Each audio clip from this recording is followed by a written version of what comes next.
Hello and welcome to another episode of Literary Gladiators, the show where we discuss and debate literature in all of its forms. If it's written work, it's game. Let's meet the panel. I'm Kaila. I'm Tara. And I'm Josh. And Kaila, welcome back. Happy to be here. I am so glad to have you back on the panel after so many seasons. Yeah, it's been a while. Mm-hmm. Your last appearance was in season 13 when we went over Why the Last Man, Okay. the first story. I think that was before I had Nolan. Yes, it was right before. I don't think I've done it since he was born. No, yeah, this is your first time since. And how's everything been since then? Good. Motherhood consumes you. You get lost in it. Okay. But I'm back into, I have a little bit more free time and individuality again. Okay. And how's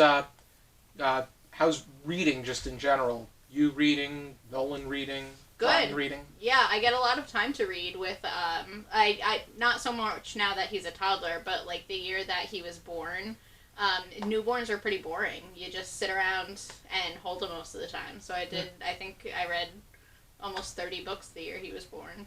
Oh, okay. Which is impressive. a lot for me. I know we were talking about this before, but that's a lot for me. Tara reads about 300? No, I'm at 173. Still impressive. That's, yeah. I'm closer to Kaila with the number of books that I read. I average 2 a month now. I'm making, I think this is going to be a comeback year for me. Because 4 years ago was good for me. Then 2022 was not a good year. But this year is a comeback. And then our discussion about brownies has done very well. Very good. But we're going to be going over today a short story written by Virginia Woolf, and it's called Phyllis and Rosamond. It can be found in this collection, The Complete Shorter Fiction of Virginia Woolf. And the discussion starter that I have for this is, in her earliest short work, Woolf examines two sisters that remain daughters at home that take on a more traditional for that time way of living, rather than their two sisters that pursue furthering their education. Whereas there's a fifth sister who does, she does a little bit of both. Why do you feel Woolf opts for this direction? I think she wanted to showcase in fictional form the expectations of the women at the time. Yes, they did have education. Yes, some of them did go to college, but most of them didn't have families. I'm not saying none of them had families, just most of them didn't who furthered their education. Women at that time were expected to have minimal school and get married. And that's when they were told they had more freedom. And I think it's also, I think that this was the best way to be able to engage in Woolf's very own commentary, because I think a lot of what she wrote, it was more, she had that expectation that one would have in an essay, only doing it a bit more in a narrative kind of format, in which she examines it from the perspective that there's concern rather than those that are flourishing. Yeah, I think that this story gave a really interesting look into the inner lives of women that history has always kind of brushed to the side, right? It's always been just kind of the accepted thing that women in this time period, they grew up, they became wives, they had babies. And I think this was kind of an interesting look into the inner workings of those women, because you saw that they wanted more, but they also kind of understood and knew their lot in life. And it was interesting that they were looking at the mechanics to their thinking, and especially when Phyllis is talking to Miss Sylvia Tristram about the significance of marriage and how really there isn't much to it. As far as the fact that they already have everything that they want. It's not like marriage is, in the eyes of society it may be an upgrade, but as far as where they're at and the perks that come with it, there really isn't much. Yeah, it more was just to kind it. of like the next step, like Yeah. the next part of life. It Mhm. wasn't like she did make a comment about how Sylvia, I think their last name was like Tristram or something. Yeah, like it's Tristram. that. She had all of the things that marriage would afford Rosalind and Phyllis once they had it, like that freedom to go out and like they weren't going to be as tied down once they had that marriage. That was pretty much. I think we're talking about the same. Yeah, that Commentary. same little scene. Yeah. Yeah, the whole about. I think she said it was along the lines of. It was. Can you ask? You are an innocent young thing, but of course you're quite right. It should be for love and all the rest of it. But, continued Phyllis, desperately speaking the truth, we can't think of it in that way. We want so many things that we can never see marriage alone as it really is or ought to be. It is always mixed up with so much else. It means freedom and friends and a house of our own. And oh, all the things you have already. Mm-hmm. Does that seem to you dreadful and very mercenary? Which, I mean, they already have the things that make them content. Yeah. And what's Yeah. marriage going to do? Yeah.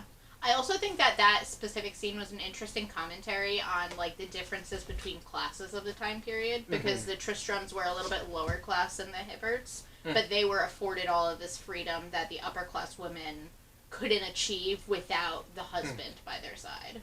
Right? I think that's an interesting thing to note, is that she kind of saw the lower classes having more freedom. Because, like, when you're rich at that time, there are certain expectations, and yes, they had more of a privilege of certain things, but only if you're a man. Yeah, yeah. And the, like, freedom didn't come with their class as being a woman. And you're, like, second-class citizens even if you were rich. And then the ones who, you know, I guess someone didn't work, they probably worked in factories. Yeah. At this time, probably, if I'm thinking the right time. And they had more freedom. They can go out and dance and without any precaution of some precaution, obviously, but they still have little, they could marry for love. Yes. Unlike for rich people, yes, love should always be there, but like sometimes it's either arranged with another people who have money, and sometimes even inbreed, like weird things, and you only can go with another rich person, and you can't. It was more for like status and titles. Yes. Yeah, especially when you're concentrating on that end of things, especially because you often see that as far as the upper class is concerned. And in Victorian, this is post-Victorian, but still, and still lingering. Yes, and what kind of do you see a reflection of what's to come as far as Virginia Woolf is concerned? Because Virginia Woolf has really touched upon a lot of topics at hand. I don't know. I didn't read the introduction, so I don't know if she was ever married or if she stayed single for a whole life. She was married. But like you could tell that she's very much a feminist type. Yes, she definitely. Even if she was married, like you said, she was married, and I hope she married a really good man. I really don't know. She doesn't really have a very. It's not a happy ending with Virginia Woolf, but like, a lot of it is more so the way that she was. It was her. It was fear as far as what was to come is concerned, because World War I took a lot out of her. Yeah, I can kind of see that. But it was.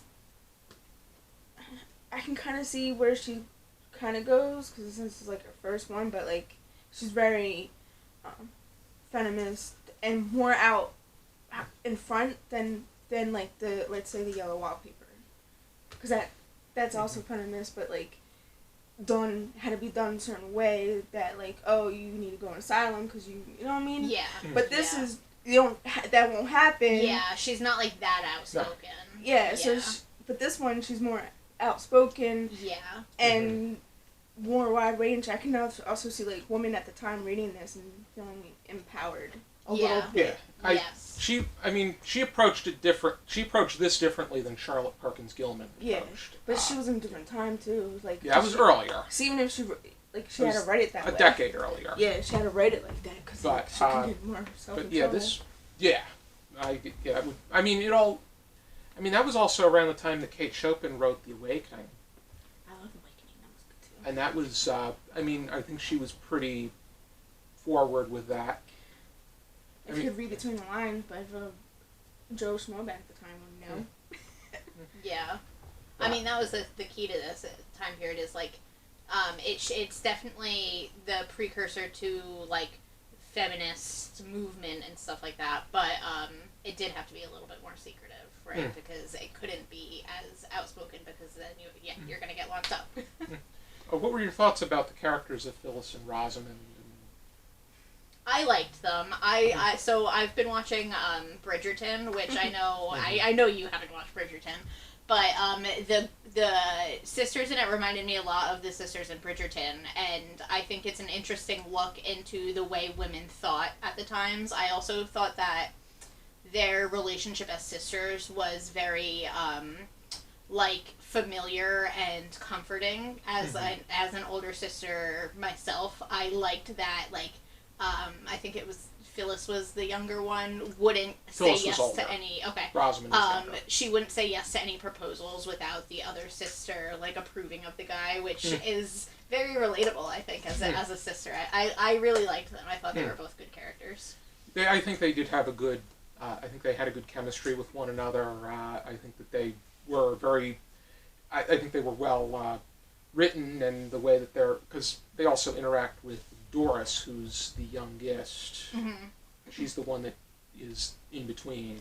I think that I think that their response. They seem like they're real people. Yeah. And close. Yeah, they make mention like multiple times that like it was as if they could read each other's minds from across the room. Like they just seemed to really understand each other and what the other was thinking. But it's written in a way that it's written where Woolf is interjecting. Yeah. So we don't. She says forthright that we aren't going to get a sense of the other two that go out to school and they take that direction. It would have been nice to have to at least get an idea as to their names and their. Yeah, I would have read a couple more pages on this family of five sisters. Yeah. I would have been enjoying it, I think. You don't have to immerse yourself in the other two sisters, but at least give us an idea as to what the specifically the direction they took. And then just revert back to Phyllis and Rosamond. But I don't know if you guys read this, but to me it felt like the old time documentaries with that voiceover. Yes. The old school voiceover with the old film.